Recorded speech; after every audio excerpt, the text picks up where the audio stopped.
तर आज बघूया काय बनवते आपल्या घरामध्ये. आज काय बनवते बायको? बोंबीलची चटणी. ओके. त्यासाठी काय काय घेतलंय? कांदा टोमॅटो मिरची आणि बोंबील कुठे ठेवले? फ्राय करून ठेवले. बघूया.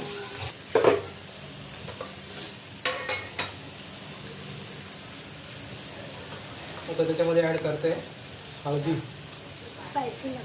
स्पायसी मसाला टाकते, मिरची, अजून हा घरगुती मसाला, हा आपला गरम मसाला आणि ही धनिया पावडर पण आहे आणि चिकन मसाला पण आहे ना, तो पण टाक थोडंसं.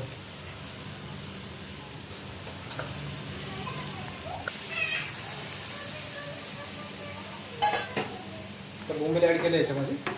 तर त्याला थोडंसं 2 मिनटासाठी शिजवून घ्या. तुम्ही बघू शकता आता आपली बोंबीलची चटणी शिजली आहे. थोडीशी नाही झाली.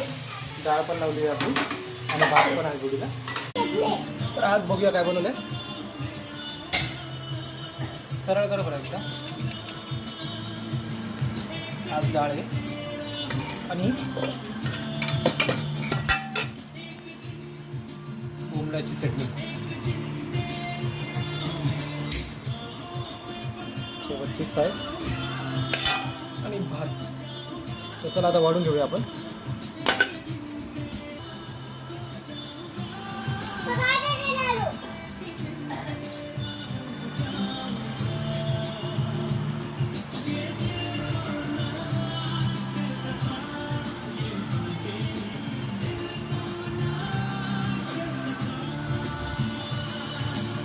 तुला बोंबील नको का गं?